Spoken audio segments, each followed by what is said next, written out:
Celeb Savant is a career retrospective type interview focusing on singers, actors, and industry experts. Join Barrett Edelstein now as he dives into the entertainment world.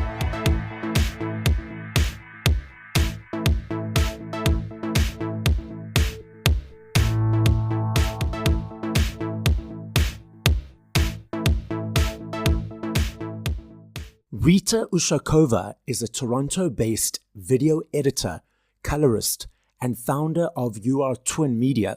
With over a decade of experience in post-production, Rita has built a career spanning editing, color grading, dailies, and on-set data management, giving them a comprehensive understanding of the filmmaking process from production through final delivery. After studying radio, television, and film at Niagara College, Rita began working in commercial and television post-production, developing expertise in editorial workflows, color management, and visual storytelling. Their experience across both post-production facilities and on-set productions has provided a unique perspective on the technical and creative aspects of filmmaking. Today, Rita works as a freelance editor and colorist, collaborating with directors, agencies, brands, and artists across Canada and internationally. Their work spans commercials, documentaries, music videos, branded content, and narrative films, helping bring a wide range of stories and creative visions to the screen. Known for a detail-oriented approach and a passion for collaboration, Rita works closely with clients to craft compelling narratives and create visuals that enhance emotion, strengthen storytelling, and elevate creative visions. Up next on Celeb Savant, we've got Rita Ushakova. Where in the world are you and how are you doing? Hi, I'm doing good. Hope you are too. I'm over at Toronto, Canada. Let's rewind. At what age, whether as a child or teenager, did you think, okay, I want to be in this creative world behind the scenes, and how did that journey progress? Well, I think I was around 13 years old that when I first came to Canada, we got our first computer. I found the program Windows Movie Maker, and I just got so obsessed with it.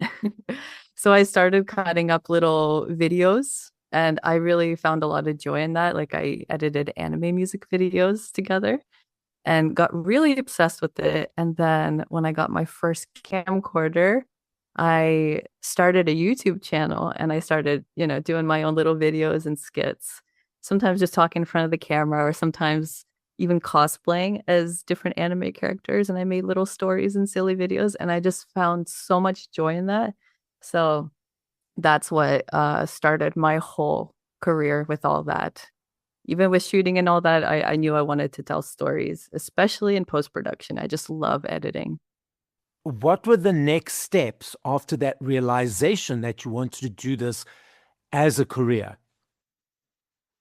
Well, upon still continuing to do my creative little work and putting it out online, I went to Niagara College. I did a radio, television, and film program, which was really good experience. So yeah, did 3 years then, and then I went off to work in the industry. Diving into the world in the industry and being a professional in it, were there and are there any aspects of being a professional in this space that surprised you, that you did not realize would be part of the process when you first thought, I want to do this? Great question. I did know going in that it's an incredibly collaborative process with pre-production, production, and post-production. With my focus on post-production, I did learn a lot along the way of just all the fine details, the technical details of what it takes to put a project together. I've had good experience in school doing everything from pre-production to production and being there on set. But then the very, very technical aspect of editing and data management and color grading, that all stuff was pretty new to me. And I've learned a lot along the way by myself, but then actually being put into a profession where you would have to manage that on a daily basis. Like I learned a lot of things along the way with that. Yeah. And it all kind of ranged to be a little bit different based on film work or commercial work, because there's a bit of like different workflows for each. Yeah, that was all very interesting to learn. What fascinated and drove your passion for post-production compared to pre or production? So for me, I think it's all about problem solving and having that kind of control on what the story would be. I really just love receiving different kinds of media and figuring out, okay, how am I going to make this interesting? Like, what is the audience supposed to feel? What information do they need right now? What's the most interesting way to reveal this moment? Like, I really just love sitting and experimenting with different scenes and figuring out how to make something work into a really interesting story and like figure out the different elements like sound, color, music, pacing, because all of these choices affect how people feel. So I really like working by myself too sometimes, like for the initial start of it. So when I get into an edit, oh my gosh, I can lose hours and hours just playing around and figuring things out. So I just really love that whole process. So being specifically in the post-production world, in your experience or in the general terms of the role of editor, color grading, and so forth, are you at all part of pre-production and production, or do you only get called in once all of that is completed? Yeah, that's an excellent question. So on some projects, people reach out to me after they're done shooting and, they're looking for someone to handle editing and color. And I would step in after everything's already been shot. Sometimes I even take over projects from other editors if something's not working. A lot of the times too, people would reach out to me prior to shooting a film. So, they would pitch their ideas, they try and get grants for them, and they would loop me in on the whole process. And then we would discuss things like, what camera are we going to be shooting with? Like, what are our limitations? And discuss even things like hard drives and how are we going to store everything. Me being a part of these conversations ahead of time can be really super helpful down the whole pipeline.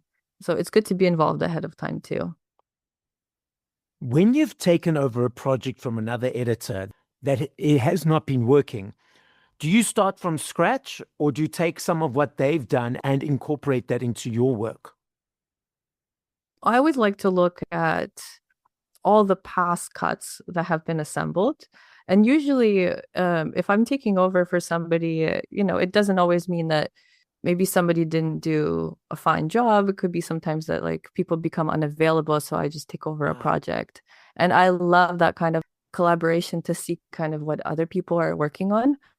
I do work with the latest cuts generally because if they're at a certain point, there's probably elements in there that the director is liked. But I always, always, always look back to past cuts and all the footage. I like to go through everything by myself and to see what's working and what's not. Because I always like to kind of go in with fresh eyes as well. And generally, I sort of reassemble scenes in my own way, but there's definitely things that I find that like, okay, I see why this editor has chosen to do this. How can we enhance this moment, or is this the best that we have? All through experimentation, it really varies. Now, you mentioned that sometimes you take over because editors are no longer available. Does that mean that editing is a long process and they don't necessarily understand how long that process will take for that specific project, and then another project comes in and that's why they're no longer available? Is it a potential time management issue based on they thought it would take this long, but it's actually taking this long? Well, for these kinds of scenarios, it generally refers to longer format projects. So Okay. maybe films or documentaries, not so much commercial work. Maybe there's been with commercials that somebody wants to bump the deadline and suddenly that, the editor that they initially wanted is not available during those times because they were booked during that time. So that's when, in that case, it might work out to be that way. But generally, it's for longer format stuff in my experience. And that's just because, like, maybe a project is running a little too long, or maybe there wasn't enough funding in something. It varies from occasion to occasion. Yeah. Now, when you take on a project as editing, color grading, data management, do you get a brief at all, or does the producer or director or whomever hand you over the stuff and then just gives you free sort of range? Or is there a structured idea of like, okay, this is what we're looking for? Generally, always would be briefed right away and told about what they're looking for. And we discuss the technical side of things, of how much media there is, the duration that they're hoping to get, and the different deliveries that we're going to do. So getting a brief always at the start is pretty crucial. But when it comes to the editing stage, for the first cut and the first pass, I always do like to work independently because that gives me time to really dive into the footage, know all of the options that I have before me. And then that way I can present that as well. And that goes not just with editing, but with color grading as well. I would be briefed usually ahead of time. We'd have a call and talk about like, what kind of a feel are we going for this project? Like, are we going more cooler or warm? Are we going for a bold look, something editorial, commercial like, or cinematic? And we'd have all these discussions. And then I would usually, if working like remotely, I would present a few options for looks. And then we'd have another discussion of like, okay, we're liking look 1 or 2 or 3 for this scene and this scene. And let's go with this direction and this direction, or how can we refine these looks? And then again, I would work independently just to have like everything graded for them. And then afterwards, we could have a session working together where we can then play around and finesse together in person and really make it way more dynamic. On all projects, do you do all of those aspects or tasks, editing, data management, color grading, or is it a project by project basis? Sometimes you only do editing, sometimes you only do color grading. How does it work in your world? It honestly varies. So just like your previous question of whether I'm brought on beforehand or after the project, in some cases, somebody has already a colorist in mind and they just want me to tackle the editing part.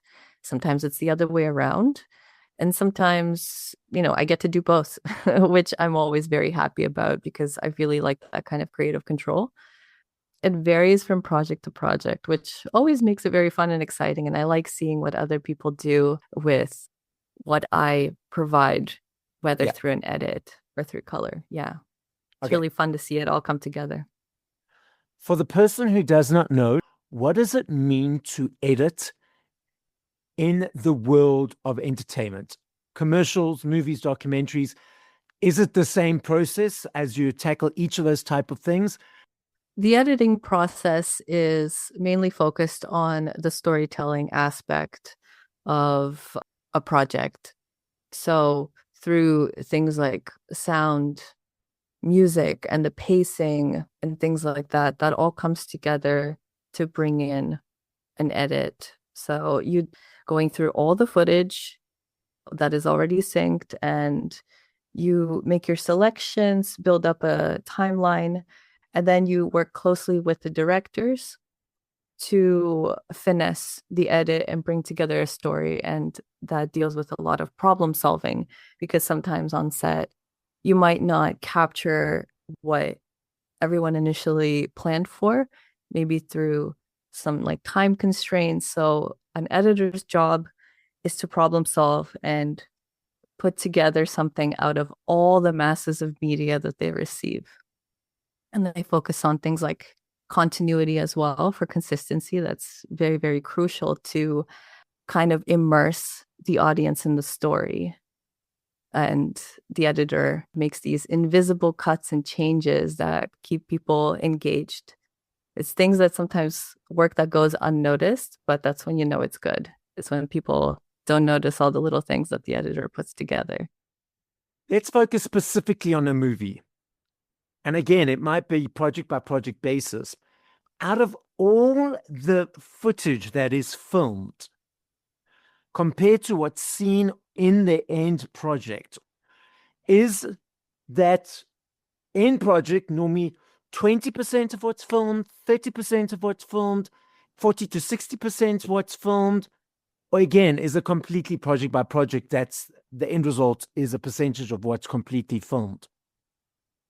Yeah, again, based on project by project, just depends how much media one would receive. Okay. So sometimes people only have time to shoot 1 or 2 takes of a scene or an angle, so that limits your choices and how you can play around with something. And sometimes there's an abundance of footage, like with commercials, for example, they might shoot one little segment that might only take up 5 seconds, and they will have so many takes of it. So then you would probably using up, 20 or so percent out of 100 of what was shot. It's pretty wild how much media there can be.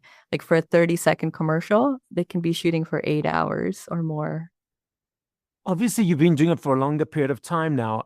Has there been, or is there still situations or projects that you struggle in the choice of editing, of what to use and what not to use? Or have you finessed that through all the years of your experience? I guess the biggest struggle sometimes would be continuity. Sometimes I have that kind of battle within myself of whether I should take priority over performance or continuity, because performance is crucial, of course, but if continuity is completely off, then it can really shatter the illusion of what's happening, right? So looking back, when I watch scenes back and forth, trying to make something work that is a bit of a struggle continuity wise, like even the performance might be good, the continuity can pull me out of it. But maybe that's just me, just because I look at everything with such a fine eye. So that can sometimes be a challenge. But I think through my experience, I've learned to quickly determine what is more important, crucial in the moment. And if I'm stuck in a moment in a scene, or if I'm cutting a music video, for example, and I'm stuck on a beat that I'm trying to nail and make it flow very well from one scene to another. Like if I'm just replaying the same moment over and over, I've learned to just take a break, step away from it, work on another section or scene, and then come back to it with fresh eyes. Those kinds of things. It takes time to get, but I think I've gotten a pretty good flow with that. May I ask that you give us an example of when continuity that is not working, and they may see it in their untrained eyes?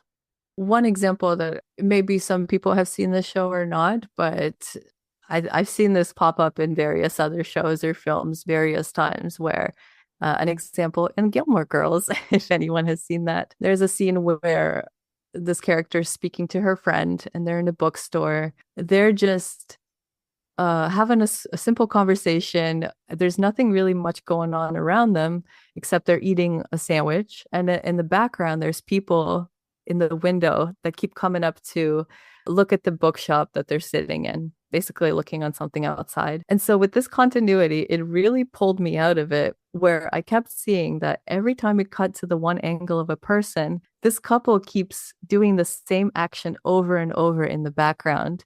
Meanwhile, also the character's holding something in her hand that should have been already eaten, but the sandwich remains to be in the same amount left, which is kind of silly, right? You're seeing repeated action happening in the background. They're eating something, and something that that should be already gone by the time they're done the conversation. But then the food's still there. That happens constantly when there's food in a scene, or maybe sometimes someone's hair might be sitting out of place. Someone's hair might be behind their shoulders, and then you cut back and it's over their shoulders. And these kinds of things can really pull a person out of the moment. Why do you think that happens and still happens? Is a situation that there's so many things happening in the filming that things just get overlooked? Yeah, I think that might be the case, is that maybe again, people are rushed and there's so much going on set that these kinds of small things don't get noticed. And there is a continuity person on set generally, so that's their job to keep track of it. But perhaps on some takes, they just changed it up a little bit. And when it comes to editing, those different takes are chosen because of the performance. And so sometimes people choose performance over continuity, which is like pretty totally fine to do. But that's what can affect the final product, is just these different choices that people make. Can you sit and relax and watch commercials, televisions, shows, movies, and just relax and watch it for what it is? Or is your creative, technical editing, continuity, all these different elements part of your brain, unpacking and analyzing everything you're always watching? Yeah, I will definitely say that being in this industry and learning everything that I have, it has impacted how I view things nowadays. But in some aspects, I can turn off that brain of mine. Usually, when I'm watching a silly comedy film, I can let more of these things go. But I always sort of have an eye on everything, like the pacing and what's happening with the costumes, the background, all of these elements that I'm constantly looking at them just because it's my job. I think it sort of became an instinct for me. So it can be really difficult sometimes, but especially on like a very high production film or commercial. But that doesn't annoy you though. While you're watching, it's not like, oh, I need to just relax and watch. It's just sort of second nature. So because it's second nature, it's just part of the process. I don't find it frustrating at Okay. all. To me, it's just another moment to learn and observe. That's how I like to think of it. You referenced music videos, commercials, documentaries, films, television shows. Are any of these your favorite to work on as in a project, or you enjoy them all equally the same? Oh, I get this question so often in terms of like, what do I like to do and work on most of the time? But honestly, it varies from project to project just because I also get bored easily sometimes. So I love having something to work on that's very slow paced, like a long format narrative, or challenge myself with a commercial by doing something that's faster paced. And, you have to tell a story within 30 seconds. That's a really fun challenge. And music videos are just incredibly experimental and very freeing to work on. So I honestly cannot choose which is my favorite. It Okay. depends on my day to day. Sometimes, it's been a while since I've done a music video. I'm like, oh, I would so love to work on that right now. Like, I have some ideas and some techniques I'd love to experiment with. And sometimes I want to work on some like longer, slow paced story. Honestly, depends on the scripts I get and everything like that. Yeah. You referenced earlier color grading. What is that? I've never actually heard of it. It's the first time I'm hearing about it. So explain.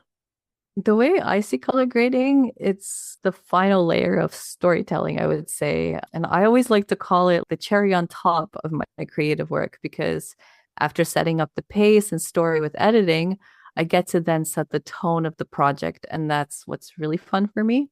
So with color grading, it's about setting the mood, supporting the mood, directing attention sometimes, and helping boost what the audience would feel emotionally of what's happening on screen. So if I'm understanding correctly, it's sort of like the color of the film. So for example, if it's a horror, there'll be more like dark, heavy colors and frightening colors. And you would not put, for example, a rom-com type colors of pink and purple on. Am I correct in my understanding? Yeah, exactly. It's Okay. it's the tone of the film. So like a lot of people have seen Harry Potter, so I like Yes. to use as an example. So the first few films, if you notice the color, they're kind of warm, like it's still contrasted because a lot of the scenes are at night or in dark, but it's very warm, it's bright, it feels inviting, right? But then as the movies progress and they mature and things get a little bit darker with the story, like in the later end movies, things become very desaturated and cold and grim and dark. And that really just boosts what's happening in the story. So that's why I say like color grading is the cherry on top. because I really like having control of setting that mood. You know what I mean? Now, you referenced another phrase earlier, data management. What is this in your world? Data management. Yes, that would be the organization of the footage and the project. So it's things like copying footage. It's about protecting the production's most valuable asset, which is the media itself, right? So with that, it's very technical, and you would have to create backups, organize the footage, and ensure that everything is backed up and delivered safely for post-production to then handle and do their job. Yeah, so you have to be really organized to do this kind of work. And all of that kind of goes in hand with what I do as an editor as well. And sometimes as a dailies technician, like all of these things are very post related, but a data management technician is the one that works on set to basically get the ball rolling and set everything up for post. And you reference another terminology now, dailies technician. Let's unpack that. Yeah, so a dailies technician is the one that would receive the footage from a data management technician on Okay. set, and they would process the footage, sync it, color correct it at times as well if they don't do it on set, and then package the raw unedited footage that was shot during the day and make sure that everything's backed up, everything is safe to go for the editor to then do their job. Like with that experience, I've definitely learned a lot more on the technical side and more about color workflows, camera formats. I use it in my everyday life to do this kind of work. By understanding all these different roles within the movie space, I'm sure it helps the other work that you do compared to, say, for example, if someone's just an editor or just a dailies technician. By you doing all these different things, it gives you a holistic view of everything that's happening compared to, say, someone who's just one of them. Yes, absolutely. Having these experiences has really helped me just understand the whole pipeline of what happens after production. When I was younger, I thought, oh, you just get all this media and you just cut, and you do whatever. You don't have to worry about this and that. But with this experience, I've learned, oh, yeah, you're going to need backups. Oh, you're going to need to make sure that you're so organized that nothing goes out of whack and that you can find all the files that you need. You have to have like a list in your brain and a system to know how everything operates. So it's really helped me with my editing work, staying organized, knowing exactly what I can find where. Sometimes people would ask me like, oh, would you like an assistant on this job or like on this film? Are you going to need anyone to handle these kinds of works for you?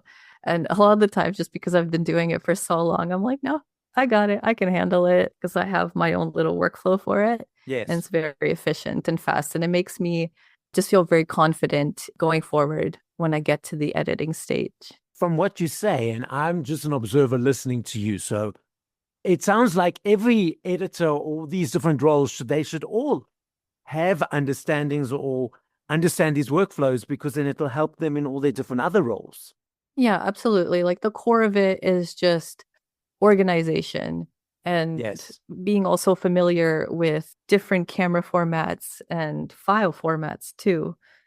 But yeah, I think nowadays a lot of editors do know a good chunk of what should be done. There's like some extra work that goes into being a dailies technician that maybe some people overlook, but otherwise, yeah, I think it's very crucial for everybody to know how all that works out, or just be aware, even if they don't know how to technically execute some things, like when it comes to different software.